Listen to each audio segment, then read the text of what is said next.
Hello and welcome to the latest in the summer series here on Back of the Net. Last week, it was to give you the lowdown on Jeff Mostyn's interview with Chris Temple, which, in hindsight, was interesting. Plus, we reported on the potential interest in Scott Parker as well. Maybe we'll be talking a little more about that. So, what's on the agenda? You can find out soon. So, over the next couple of months here, on Back of the Net on the summer series, we'll have a different guest on each week to talk about all things football. Last week, it was Chris Temple himself. Who's on this week?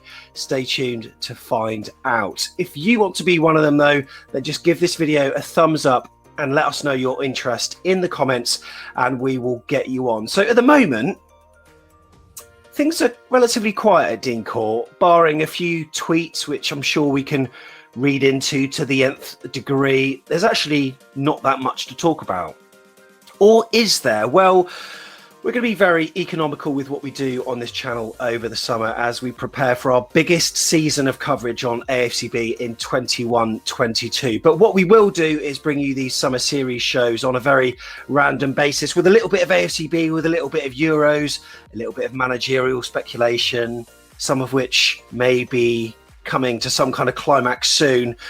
And also we'll be talking about the fixture release as well, which is coming up, and we're going to be doing a live show for that. Plus, of course, transfer activity too. So here's what's coming up on today's show.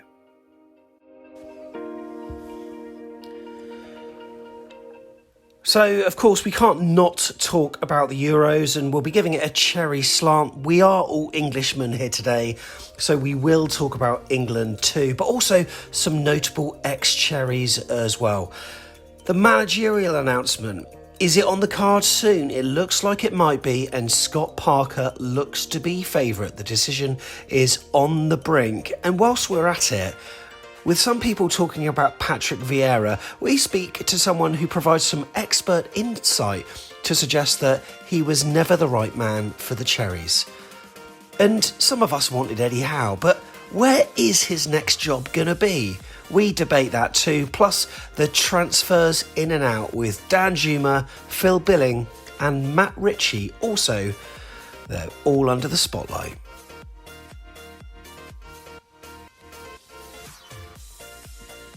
So, who have we got on this show today? Firstly, we've got the one and only Tom Jordan. Tom, how are you?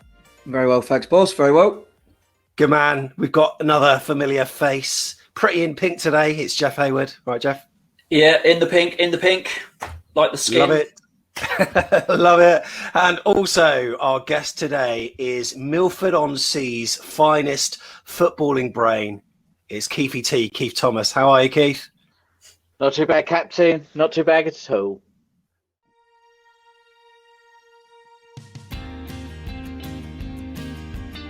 Nice to see you. So, guys, firstly, we cannot not talk about the Euros. I mean, whilst I'm usually apathetic about international football, the Euros and the World Cup, it is a different ball game. We know, of course, we've got a global fan base these days, so we might be alienating a few of you by talking about England, but we're not. We're going to talk about Wales, of course. We've got contingent all over. Ramsdale's been called up. Nathan Ake, of course, for Holland. But, Tom, we cannot not mention our 1-0 win against Croatia. Happy?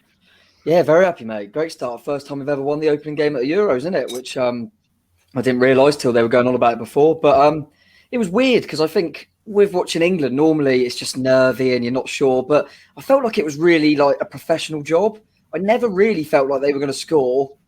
It must be what it feels like to be a Germany fan, because we just turned up and just thought it was easy against Croatia. So, no, really happy. I think depending on how the draw goes, you never know. But we've got a good side there. And I think a lot of people weren't sure about the old team selection online, were they? But, you know, got the job done. So, I think Southgate gets overlooked a little bit. I think he knows the group better than us, doesn't he? And he knows, I think from his under-21s that he knows tournament football, which I think is important. I think when you've got a manager that knows tournament football and kind of the demands that gives. So, yeah, I'm quietly confident, as always.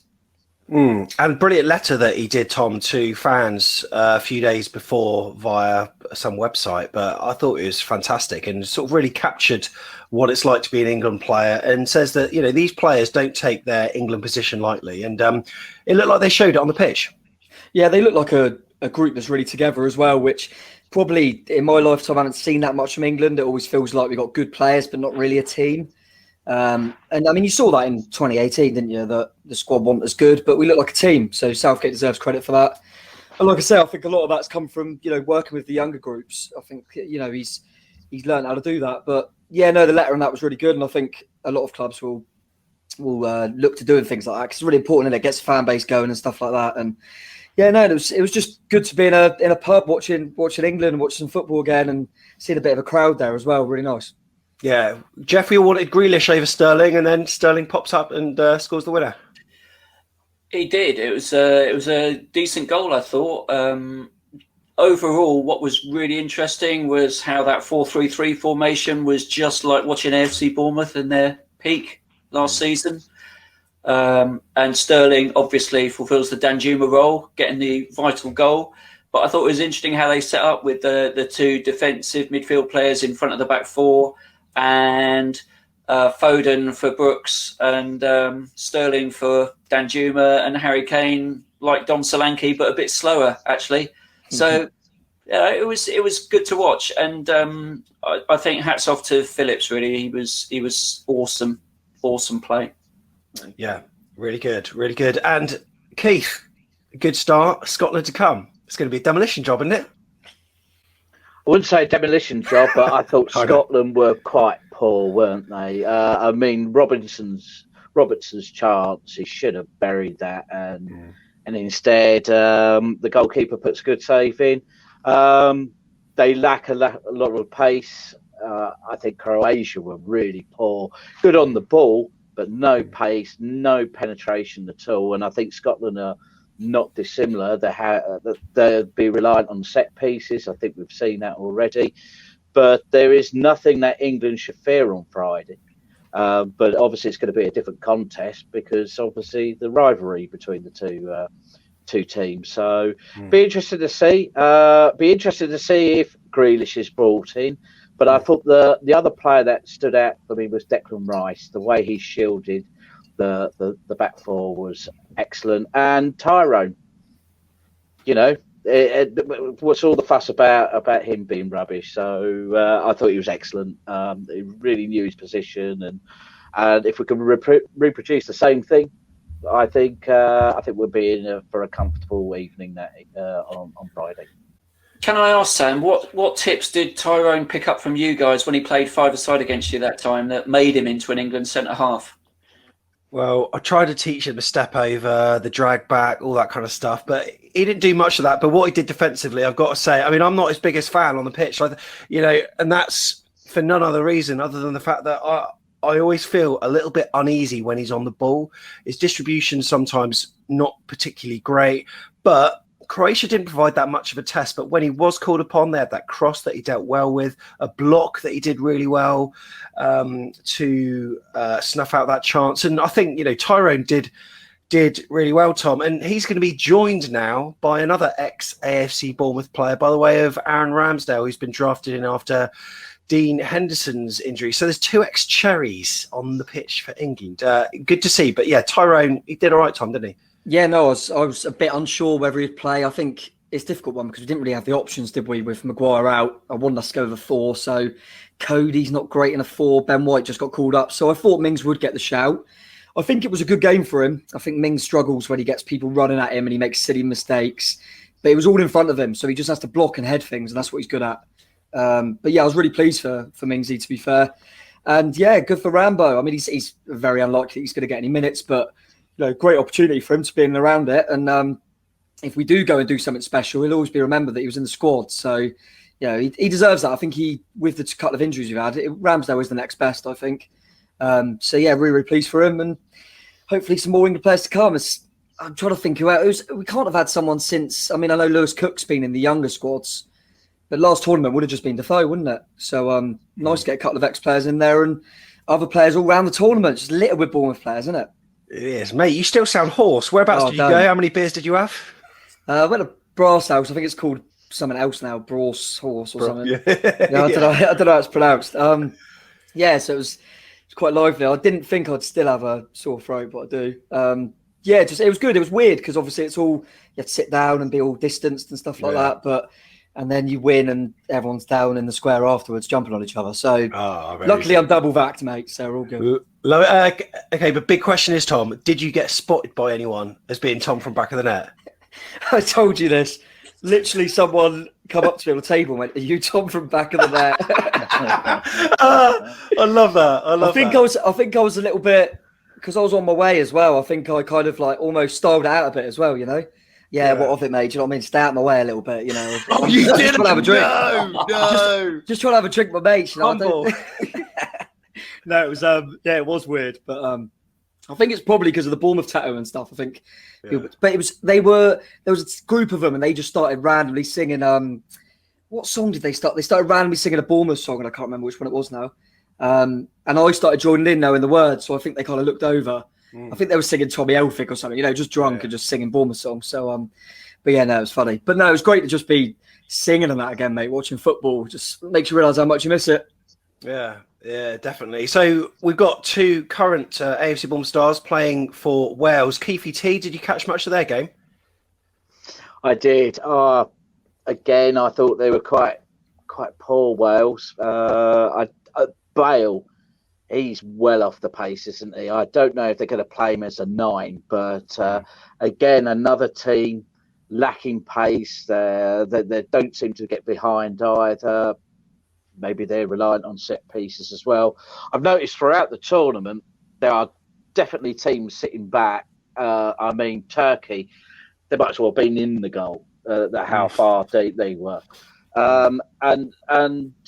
But then Italy, who are playing uncharacteristically like Italy, playing that 4-3-3 and attacking, I think it's going to be like that for the group stages, is attack versus defence.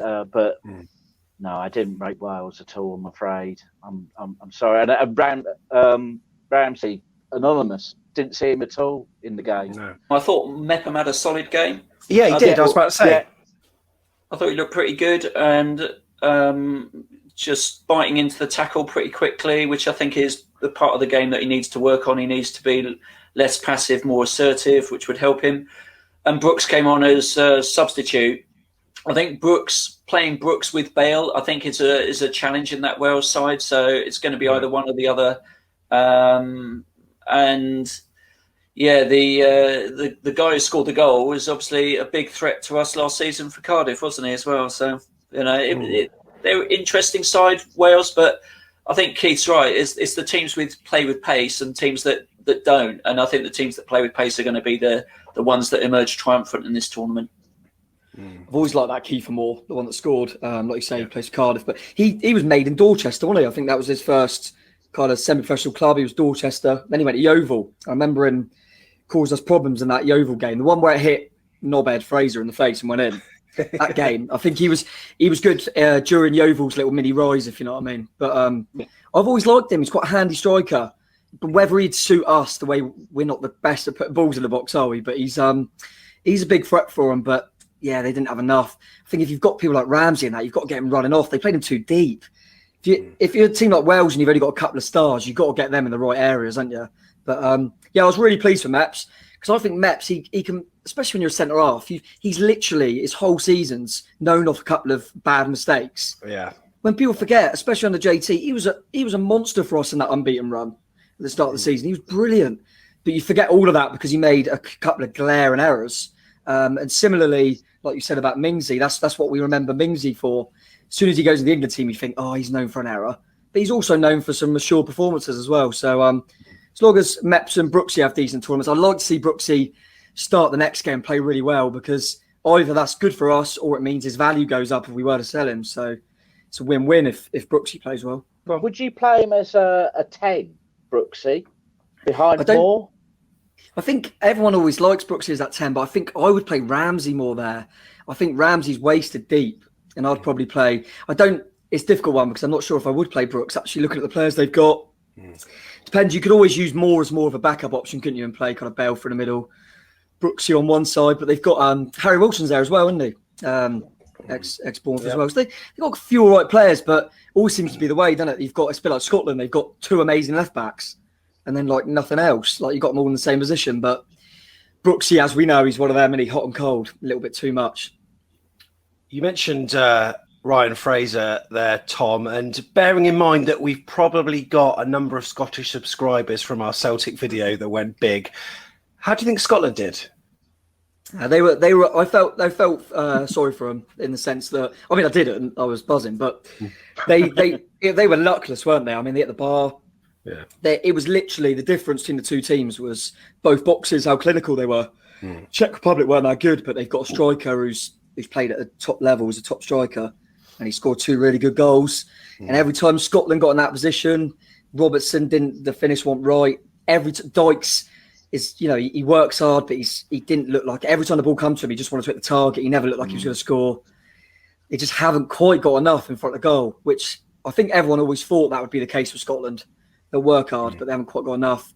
But it was nice to see Fraser give us all for 25 minutes. That was made a change for him. But tell you what, he must be bloody good if he can't get the Scotland team. Jesus. And your tweet that you wrote that went very big, absolutely bang, talked about his lack of involvement. He was only fit enough to saw himself fit to play the last. Well, he don't want to start a game, does he? Because then he might not be fit for the end. No, he's got to look at that. But a few good replies in there. I think his agent's trying to see if he can get a move to Belgium, maybe. that wouldn't surprise me. And then another ex-AFCB, Nathan Ake. Your team's 2-0 up over Ukraine.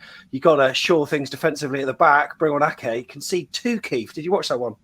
Oh, I certainly did. That was harum scarum. It was. Frank de Boer. What's going on there? I got a confession. I'm a complete traitor, and obviously the Dutch will be the team I'll be following. But it was harum scarum. I mean, it's a 5-3-2 nominally, but sometimes I couldn't work out what the shape was at all. It was just like all over the place. Nathan was all right. I mean, he should have come across a bit more to cut off the goal, and a slight mistake there. But what is so impressive about the Dutch is their midfield. Wijnaldum, De Jong, just quality there, and the way they want to get the ball forward. If in fact, I think that's what I'm going to be playing for the rest of the tournament is. Forget about defence. We'll just keep going forward. It is harum scarum. I have no idea what Frank de Boer is trying to do, but it was the most entertaining game. I missed it. It was the most entertaining game of the tournament so far. I fell asleep on the floor after the England game, and I woke up and I just thought, oh yeah, there was a game, and then I looked at my phone and everyone was going, oh, best game of the tournament. I thought, but watched it back, and Ake got the assist, didn't he?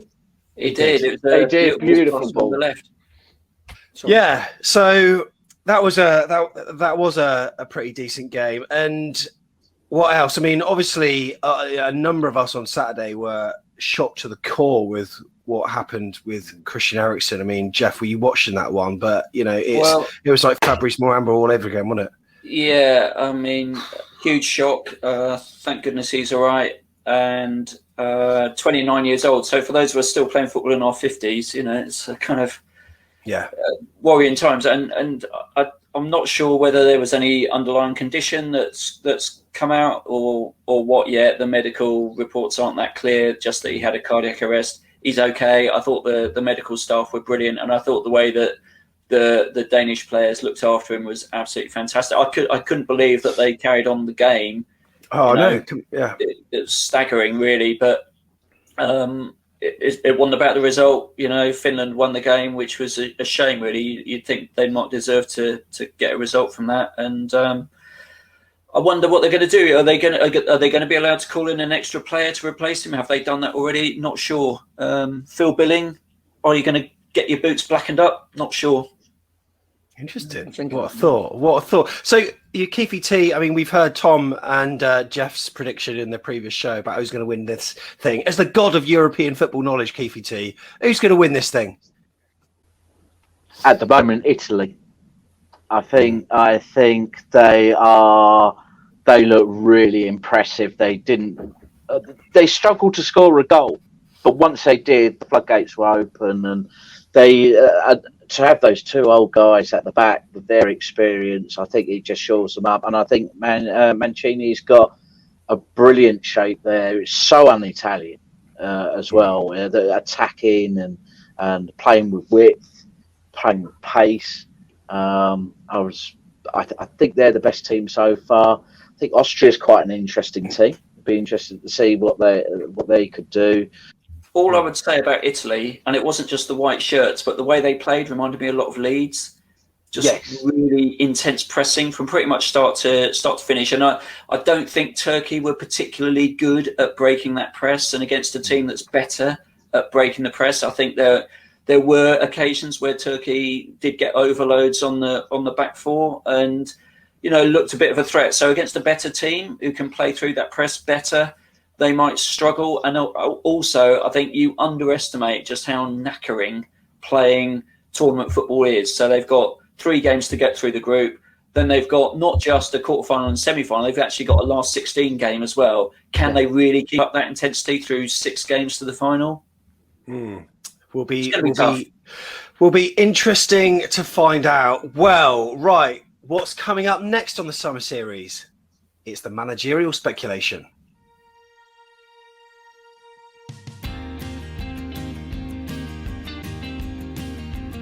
So currently Scott Parker is lead contender for the Bournemouth job, but with everything that Bournemouth do, the process is always rather esoteric, as Keith himself said in an email conversation that we had. Keith, explain what you mean by that.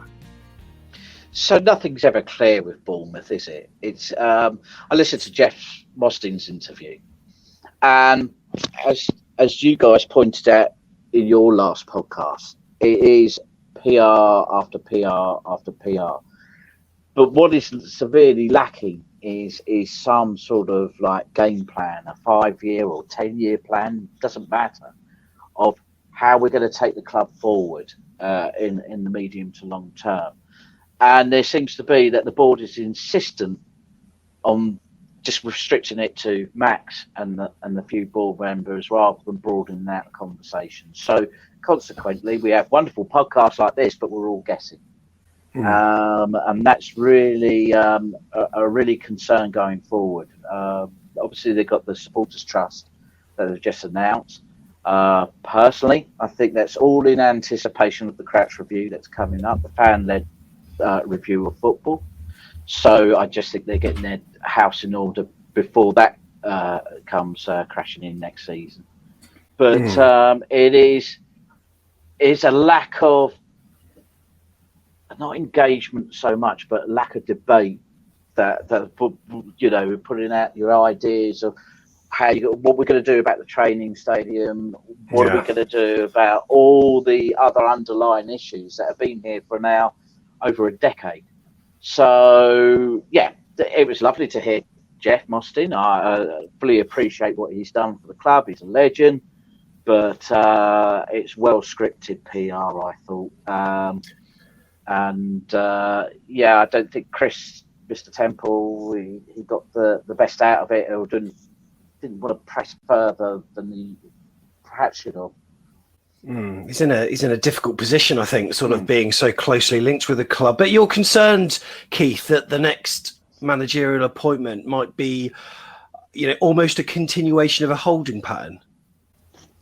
Yeah, absolutely. So Scott Parker, obviously he's caught the attention of people at Fulham, and he's got his plaudits around the football media. But what does he offer Bournemouth? And this is the question regarding how I think, how we're going to tackle issues. So, for example, he's got very little under 18 experience. He's got very little under 23 experience, if at all. Now, is that the sort of manager we want if we're going to bring up our development squad? If he has no knowledge of that, then we could be looking at a scenario where the club potentially could say, right, we're going to fold the academy and focus on that 17 to 21-year-old age group and develop those and have a B team model, which I know we keep referring to Brentford, and it's an interesting one because they're similar size to us in many respects. But with the B team, it allows those that 17 to 21 age group easier access into the first team, or that's the theory anyway. And if you've got a manager with no developmental experience, then how's that all going to work out? So that's one option. The other option, of course, is build the training facilities and the academy, but then you want a manager that has development knowledge. Now, Woodgate actually has that. So rather than looking at people's stats and what they win percentages and what have you, is what's on their CV. Yeah. And that's the thing with Scott Parker's a nice name, but does he fulfill the criteria of where certainly the fan base wants to go? I think they want to see development in the youth players. Does he suit that?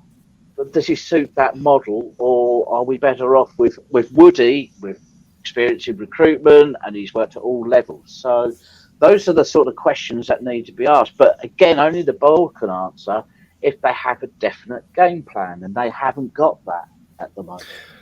Yeah, Tom, how are you feeling about it? It looks like it's sort of nailed on to be Scott Parker at the moment. There were brief mentions of Patrick Vieira, which sort of indicates the sort of champagne lifestyle lemonade money that Neil Dawson mentioned that he believes that the board have got in their heads. But Scott Parker, would you be excited, nonplussed, frustrated? How would you feel when his name is going to be announced?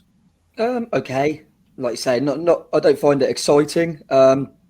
But did I really feel like anyone would be that exciting? You know, the amount of time it's taken, I always felt like it's probably going to be Parker or Woodgate. It's a weird one. I think Scott Parker might be a good manager. He might be. He might not. I don't really know. He seems like a decent guy. But, you know, there's just not really any... It's difficult, isn't it? But I don't see... You know, you look at when we obviously, in hindsight, when we look at kind of Jason's appointment, after Eddie, we just appointed the number 2, gave him a chance. Then we appointed a manager whose only real experience was a failed one at Borough. And now we've got another chance, and we're going to go for a manager who's just been relegated. He's just come off the back of relegation. People talk about he's got this high. We spoke about it on the last show, didn't we? That he seems to be really hot. I've never seen a manager so well thought of after relegation. Really haven't. And I hope that's a good thing. And I've mentioned to you guys off air that it's a positive step in the sense that if he's moving away from Fulham to come to us, we've sold him something. So he obviously believes he's got more chance of promotion with Bournemouth. So he's either going to be able to keep his better players or bring in good players, which is a positive step. But in terms of Scott Parker, personally, I'm not sold yet. I, was trying to be positive on the first one when we got Jason in, just because I felt like he was a legend, etc., etc. Yeah. But I was always, throwing the fact that he didn't have the CV. Well, I look at Scott Parker and he got, I think in the end, I looked at it and they were nearly 20 points behind Newcastle, who were awful last season. And they finished on less than 30 points. And everyone was looking at, Sheffield United were relegated by Christmas, weren't they? Absolutely awful. One of the worst Premier League teams. I think Fulham finished 5 points ahead of Sheffield United. He can't be that good, can he? That's what I mean. I just don't get it.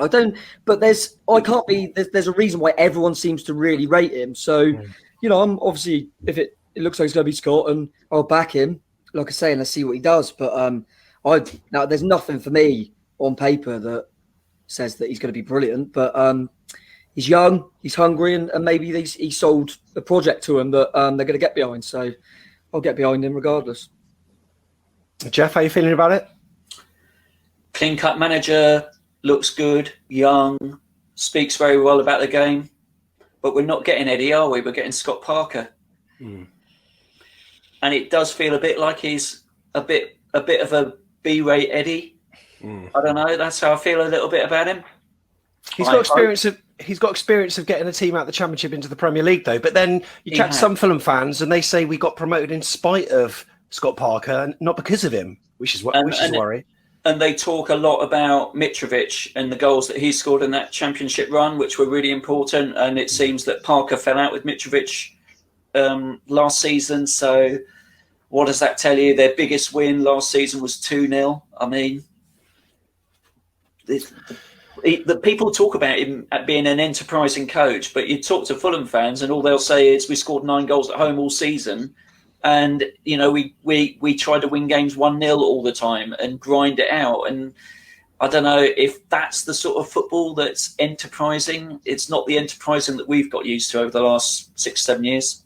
No, I mean, but from what I understood from various things I've heard, it sounds like Max, doesn't have the intention or didn't have the intention of putting any more money in. But it looks like he'll probably have to put a few million in maybe this season, which indicates maybe we're giving this another spin, and the money that we're going to be getting for, Dan Juma, let's face it, who's going to be going, Jefferson Lerma, maybe David Brooks, Lloyd Kelly, getting expensive wages like Asmir Begovic off the books. Maybe that indicates that this money, actually, Jeff, might be reinvested. It could be. If I was, say, a player like Lloyd Kelly and looking at the manager that was going to be appointed, would I stay for Parker coming in? Would I stay for Vieira coming in? Probably. But Parker, less sure. And I think that's going to be a factor in who goes and who stays in the manager's ability to impress upon the players that he's the man for the team and the man for the future and sells it to them that it's worth staying. Then, of course, you've got the attracting players into the club and the right sort of players. Is Scott Parker really the guy to bring great, talented players to our club? I'm not sure. And all we can look at is the evidence of what he did with Fulham, which is part good, part not so good. And that's about it, because his managerial track record, as Keith said, it's no great shakes, really, is it? So we don't know. We're in the dark. The board have obviously seen something for him because they've been after him for about 6 months now. Mm. He knows Woodgate, so I believe, doesn't he, to a degree? Yeah. So I would, just going on to that, I would quite like Woodgate to stick around. I wonder if he would maybe keep him.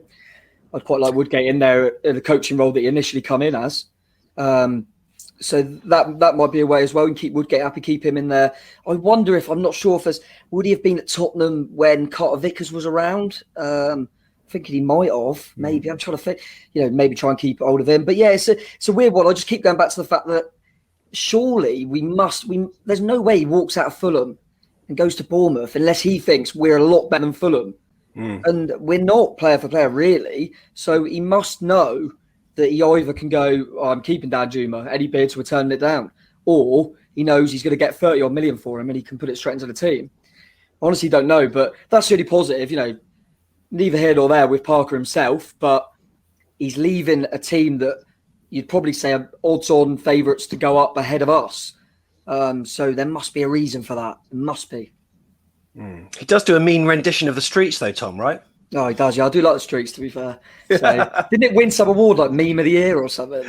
Something like that. Class. Something like that. Well, look, we can't not mention Patrick Vieira because he's been talked about in the press. I think the Mirror said in February that our executives had made a play for the formidable Frenchman before they actually then gave it to Woodgate. How close were we then? How close are we now? Well, it looks like we're less close. Sampdoria, also another club that have been linked with him as well. And Jeff Mostini, he dropped very little in the way of breadcrumbs, so it was hard to know whether there was anything in those reports. It looked like they weren't. I mean, reportedly highly regarded by the City Football Group, Vieira went from a coaching role at Man City to be given the manager role at New York FC. But after he left the States, he went to return home. He took over at Nice, and they started promisingly. He improved the team standing from their previous season. They finished 7th in his first season, and then in the following season finished 5th, but then dropped off after that. Some point in it to be a clear lack of a footballing philosophy, swapping formations around randomly, confusing summer transfer dealings, etc. He did have a similar win rate to Eddie Howe, by the way. But anyway, earlier this week, Mr. Tiggs, he spoke to Michael from Blue City Radio in New York, who suggests that his start in New York wasn't bad, and he certainly got a lot more out of the big names early doors, certainly more than the previous manager, Jason Kreis. In that first year, Jason Kreis just didn't have the respect from those players to get what he wanted done. and Vieira definitely had that respect. One of the things that of note was Andrea Pirlo. Again, when Pirlo came to NYCFC and was playing in New York, it was towards the end of his career. And even though he's a world star player, a class player, Vieira was forced to make the tough decision to make him sit most of his final season, just because he didn't have the tools necessary, the physical ability to continue to play against the Major League Soccer talent. It's a very physical, demanding league, very similar to a championship level team, and it was just something that Pirlo didn't have the legs to participate in. So as a player, we know he was a no-nonsense leader. He admired football brain. It's interesting you talk about him there, being able to handle the bigger players and knowing how to manage them. That's something that can be very, very tricky. What else did Patrick bring to New York in terms of how you decided to play your football? Well, he definitely brought people call it a stubborn desire to play out of the back. Again, the keepers that Patrick was working with in the beginning when he got here weren't the best keepers to play with their feet, and he never let them get away with it. He never let them play long balls out of the press. His first season, everything had to be on the ground within in the defensive third, almost to a fault. There was a lot of games that NYCFC lost because he was just so stuck in his system, and it wasn't a bad thing. Again, fans can be frustrated, fans can be upset about it, but at the end of the day, the result was the team did improve, and there was noticeable improvement from 2015 to 2016. So that was 2016 being Vieira's first season, but then even still more advancement in the following years, 2017 and then 2018. So he might have looked like he was being stubborn and not being someone who was flexible in his ways, but he focused on the first year getting the team to understand his system, and then in the following season he allowed the team to play with the freedom. It was just a matter of them making sure they understood the system before he gave them that flexibility to play. Were there any negativities to his reign there in New York? Is there anything that you perhaps if he were to look back he would have changed? It's funny because you mentioned something in the intro, the run-up, some of the questionable transfers that Nice had done. And I think that would be one of the things that I would say people kind of questioned. So it was interesting that some of the transfers didn't really come off. Now, again, with CFG and the structure, the ownership structure that New York City has to go through, it's tough to understand who's really making the decisions and calling the shots. And Major League Soccer has a salary cap structure that does prevent teams from being able to invest as much as they want. So that would be the only thing that I think people would be concerned about. Who's making the decisions about the talent that's being brought in? But I do believe that if you gave Vieira the talent necessary, he can win the league. Yeah, some interesting thoughts there. Keith, Patrick Vieira, a name that you're keen on, or not really? This is typical of England, of English football at the moment. We have a tendency to go towards big football league names: Lampard, Terry. We like the media glitz and glamour, and I think Scott Parker adds to that as well. But what we're not looking to do is developing young coaches. So I take quite a different view on Jason. I think had Jason been a coach in Holland or in Germany, just like Klopp did when he was at Mainz, it took him 4 years. But they have a patience. They want to develop coaches. And England at the moment are not developing coaches at all. So we've gone for a name. And Patrick Vieira is another name because we recognise him on the telly rather than what he does as a coach. Again, does he have the under-23 experience? Does he have the under-18 experience? What's his philosophy? I pointedly asked that question last year, our good friend Kurt. What's John Terry's philosophy? No idea. I'm sure he's a decent guy. Vieira, one of my favourite players when he played for Arsenal. Is he a manager? I'm not entirely sure. Yeah, very interesting. And, you mentioned that Scott Parker seems to be Eddie Howe light, Jeff. What the hell's Eddie going to do next? I'm starting to wonder whether he's going to be in football again. Well, where's his next job going to be? Well, there aren't many jobs that are suitable for him or indeed available. I don't think he's going to get one of the top 6 in the Premier League. I heard that he turned down Crystal Palace. He wasn't interested in that. So if he's not interested in mid-table sides, where is he going to go? I still think England under 21s is probably the most natural route for him, but who knows? The bloke's best opportunity is on his doorstep, but I don't think he's going to be considered, is he? Well, if the 20 Premier League clubs were all situated in the south, then yeah, maybe there might be that possibility. But Tom, yeah, it's bizarre, isn't it? Because we were entertaining the thought of him coming back. Obviously it would have been nice, would have it? But in some ways, you can see why people are also saying no, I wouldn't have had him back anyway. Oh no, I never agree with that, Sam. But yeah, it's a weird one. It is a weird one because I think Neil mentioned it on one of the previous shows. His stock is so high here. He's a hero, but it's not in football. He's not thought of like, we are. Like I said, when I spoke to Celtic fans when they looked like they were going to get him, they didn't really know a lot about him. He's got to be careful. I like that Eddie's very.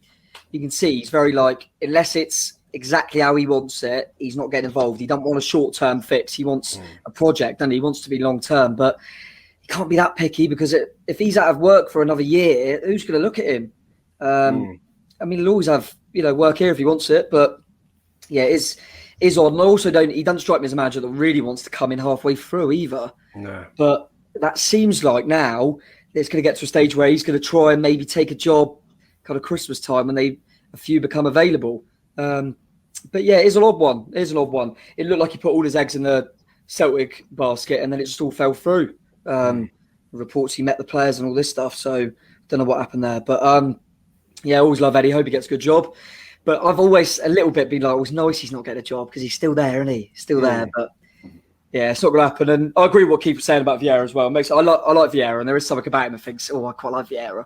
But I wonder if it's a money thing as well. In England, you look at it and we haven't got it almost doesn't feel like in England there's the time to give these managers to have this continuity, to give managers a chance because of the money involved. You saw it with Bournemouth. We couldn't afford to give Tyndall another couple of defeats. We just couldn't because we thought, oh my God, we're going to miss out on the playoffs.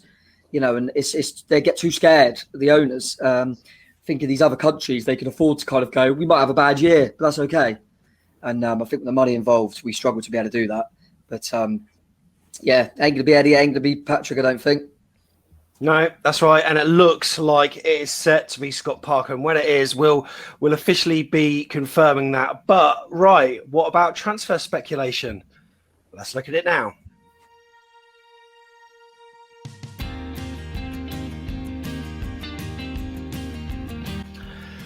So, yeah, I think a lot of us are assuming that players like Dan Juma are going to be leaving, Jefferson Lerma, but there's also a few incoming rumours as well. Now, Keefy T, just want to talk about something because you spoke about earlier about how we need to establish commercial and developmental overseas links. Well, that's the Brentford model, right? And that's what clubs seem to be doing.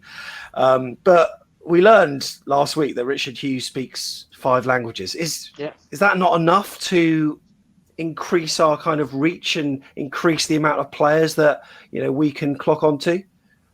Well, I mean, it's very, very useful. You've got a polymath who's our technical director. But what I mean by developing links is if you take the City Group you just talked about, for example. So that's a conglomeration of those teams that are linked to, or clubs that are linked to the City Group portfolio. Man City is obviously the famous one.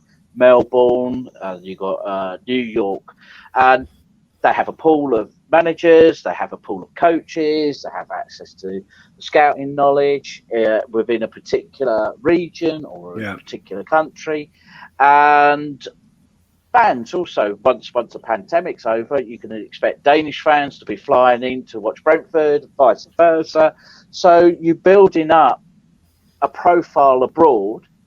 And with football and the way fans are, and fans are no longer just season ticket holders, they're everywhere across the globe. The more that you raise the local knowledge, my local club down in X, Y, and Z is linked to Bournemouth in England, then you develop commercial opportunities out of that. So football's going global, whether we like it or not, irrespective if we've left the EU or not, it will continue to be a global game. And Bournemouth, despite having Richard Hughes there, have done nothing to mind that at all. I think they have a link with a Slovakian team, but you barely hear about it. Whereas you compare to other clubs like Brentford, I mean, they have their sites in Danish and in English. So they really mine it, although they have the same owner. The whole knowledge from both clubs is shared across, and consequently, they're doing well. We've got none of that at all here. None of that. Weymouth for me, you've got Weymouth. Weymouth, yeah. Well, I was about to say. Yeah. I was about to say, so whilst there are little wily strikers in the Hungarian Super League that are probably going to get bought by, I don't know, Brentford or Barnsley next season for 100k, and then they'll turn them over for 20 million a few years later. The players that are linked to us, Tom, Matt Ritchie. I mean, there's a common trend here, but Matt Ritchie's a player that, I mean, look, he's a talented guy. We know that he could do a job in the Championship, but he's being linked with us again. And let's be fair, when we've been berating our crosses from out wide all season, when you know the quality that he's got on his left peg, it's probably not one I'd say no to, despite the fact that he might be high in wages. I don't know how much he would cost, but it looks like he's trying to manufacture a move down here as well. How would you feel about him rejoining us? I would take it, definitely. Because like I say, the only thing that there's always maybe think could we is like you say, the wages. Well, that's not something that I will know about, so that they've obviously decided if we get him back that they can afford him. So you can't turn down Matt Ritchie, whether you think that's long term or he's going to be the player we add. No, of course he's not, but in the Championship he'll come and do a good job. Whether that's right hand side of midfield, left back, he can play in a few areas. He's got that relationship with the fans as well. He never shied away, did he? Even at Newcastle, he always looks like he wants it. He's a proper player, proper pro. So yeah, I'd definitely take him. But and to be fair, everyone talks about how good kind of Brooksy and Stanislas are. Would Ritchie have got them numbers last season? I think he probably would have, to be fair. It's not going to be long term. If we can get him in for a season or whatever, I'll definitely take it. But yeah, it is. We're going to be linked with him until we get him back anyway. I think Tommy Elphick's a free agent now. We'll have him, shall we? Scott Parker knows Ariata quite well as well, doesn't he? So we'll have him as well. Just get them all back together. Get all the band back together. Then when Scott Parker, it doesn't go well for him, we'll bring Eddie back as well. Jeff, thoughts on Matt Ritchie? Matt Ritchie has a lot of skill, and he's also got steel. And you compare him to what we've currently got in that sort of forward positions, wide, Stanislas, Danjuma and Brooks, they've all got skill, but, blow them and they'll fall over. And that's the problem. That's a big problem for us in the Championship. Those players do get beaten up by defenders. And I think Brooks last year in particular was victim to that. Junior got, a few knocks and, kicked out of games as well. And Matt Ritchie is experienced at Championship level, will know about that and will give it back. And I think he will be a better proposition. If you said to me who's going to start left-hand side, right-hand side rather, cutting in, I'd rather have Matt Ritchie than David Brooks to start the game. Yeah, absolutely. It feels like, Tom, I don't know, it feels like a number of our players have got more personality showing through their TikTok or their Instagram rather than anything we see on the pitch. And Matt Ritchie, he's obviously not one of them. And he's a type of player that, I don't know, I get the impression that if his teammates are not, putting in the hard graft, he'll be one to pull them up on it. He's the ultimate pro. We know that. He doesn't really drink either. He's just a person that, clocks in and clocks out. But that when he's on the pitch, he'll do a good job and put in 110%. And that's all we've been crying out for last season. I can't recall the amount of times that we were going on about players who just look pedestrian and, don't look mentally up for it. We know that he will be, won't he? Yeah, exactly. I think it was I remember, when we obviously had that kind of old guard, as they're called now, Richie, Frano, Sermon, etc. I always said, enjoy these lot, because, a lot of people were talking, which I understood, that you've got to progress. And, when we're in the Premier League and stuff like that, we need to upgrade Sermon. We needed to upgrade Sermon to Lerma, for example. We needed to do these things. But, we'll miss them. Trust me, you'll realise, because the kind of the togetherness and that group had, and the connection with the fans. Once you lose that, you're never going to get. I love Lerma, but Lerma's never going to be Sermon to me. Do you know what I mean? You're never going to get these kind of people again, and you won't realise it until they're gone, kind of thing. So if we can get one of them back, then brilliant. But I think, it is weird. We're always linked with Richie, but I think at the end of the day, it depends who the manager is, doesn't it? Scott Parker might not fancy him. It's weird getting linked with players. You think, well, who's linking us? Because we ain't got a manager yet. And it'll be interesting as well to see with kind of Stanislas Smith. Are they going to stay around?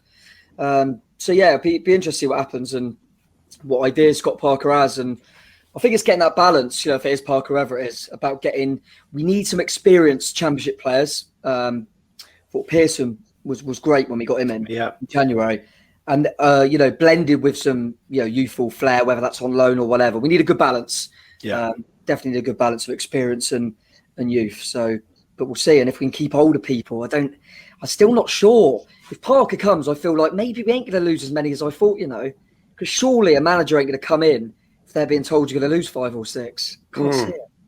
Yeah, unless he's been sold a dream, and I wouldn't put past anything like random happening like that. But you know what? It does look like it's Parker. But Jeff, how do these things even plan out? Because it was revealed, I thought, not so long ago by Alex Crook or someone, that the club have not made an official approach. So do you think it's just a fact that there have been some dealings going on behind the scenes where we've been speaking to Parker's representative? And if that's the case, that news has somehow been leaked. I don't know why. I don't know whether it's been done for any reason in particular. But when we know he's interested, and by the sounds of it, he is, that's when the approach goes in. Is that right? It's the contractual obligations muddy the waters, Sam. Parker's been under contract. There was talk that we'd have to pay $4.5 million to release him from that contract. It now seems, from the reports that I've read today, that the parting of Parker from Fulham is by mutual consent. He's going to resign. He's fallen out with them. He's going to resign, so they won't have to pay off his contract. We won't have to pay for him to be released. And now we can actually firm up on those conversations. Everything, I think, in between times has been rumour, back channel stuff going on, and nothing official. But there have been conversations. There must have been, because you've got to engineer this type of solution where it's clean and we get a manager without having to pay through the nose for it. And I think that's what's happened, from what I can read. The other interesting things that I picked up was that Gary O'Neill is highly thought of and might be asked to stick around. Maybe not Woodgate, but Gary O'Neill is apparently set to continue. So that feels to me like it's a done deal now. Seems it. And Woodgate's enjoying family time on Instagram. He's posting pictures of his family in Middlesbrough. What if it don't work, Keith? What if it doesn't work with Scott Parker? Like, what kind of club are we becoming? Are we just going to be going on this managerial merry-go-round route? Because it seems to be like, they do want a bit of Eddie, but they do also want a bit of something else as well. If Scott Parker doesn't work out, we all hope he does, and obviously we're all going to get behind him. Of course we will. But what next? Oh, it'd be an ever-going roundabout of managers. That's what's next. What I feel the board is trying to do is they're trying to roll the dice to find the next Eddie. But they're not giving the time for those managers to become the next Eddie. And so consequently, Scott Parker is to me another holding pattern. There's he plays nice football, I suppose. It's on the deck at least. But like Tom, like Jeff, I have no idea really. It doesn't feel like a project. You're signing him because here we go again. Let's roll the dice. Let's see if we can go up again, rather than consolidating. I would have preferred it last year to consolidate, rather than put the expectation that sentence, we must go up this season, it's been like a noose around our necks all last season. The pressure, and these are guys that wilt under pressure on that pitch, and you put that on top of it, we must go up. We have to go up, rather than say, well, actually, is this the time to consolidate? Is this the time to modernise the club and do our expansions in the Championship, rather than trying to do it in the Premier League, which nobody's ever tried before, because you need the money to spend in the Premier League on players. You can't afford to, it's a binary choice. You can't afford to invest in your playing squad, that 15 to 20 pound, £1 million bracket that we were looking at, and that's cheap by Premier League standards. Yeah, that's right. And build a stadium and build a training facilities and do it all in because this is the promised land. I was going to say that because I agree with what Keith's saying in terms of, they're making this message, which is nice in the sense that they're put this way, we need to go back up. That's the intention, blah, blah, blah. And then we're appointing managers, the free since Eddie. The free managers are managers you think you'd get if you were going more long term. So if you were going, we don't need to go up straight away. We want to calm down, want to build a project. You'd look at a Tyndall, a Woodgate, a Parker.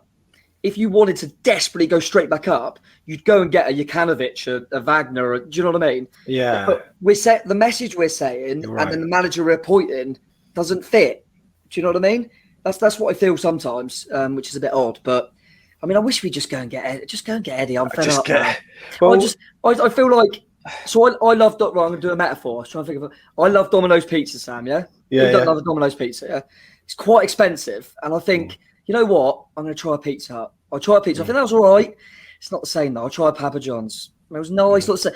At the end, I just get a Domino's because I know what it does. Just go and get the Domino's. All right.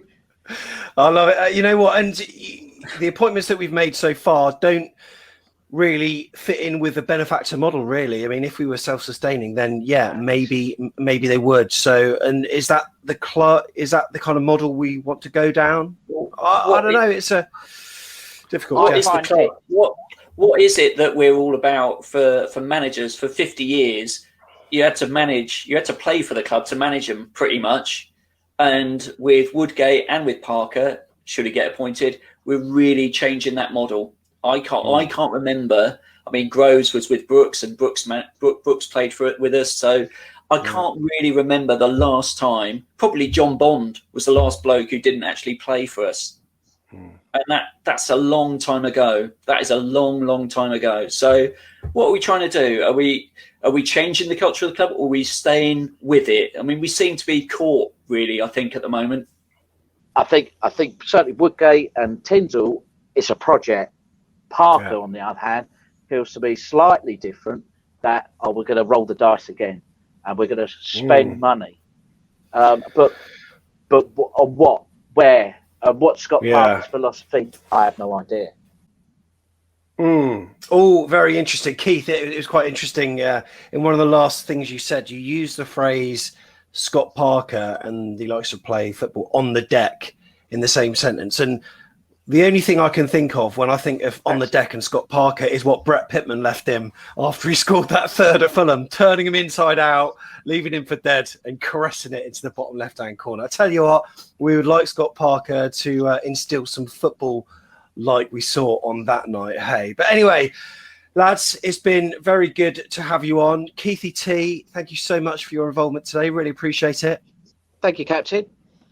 Tom, as ever, cheers, buddy. Enjoy England's demolition of Scotland. Coming home. Let's get Fraser on that deck. Cheers, Jeff. Thank you very much for your involvement again. Yeah, cheers, Sam. Thanks, boys. And there's going to be more in the way of the summer series here on Back of the Net. So press the subscribe button. We'll keep you up to date with all that's going on in the football world with a focus on AFCB, I'm sure. Until then, see you in the next one.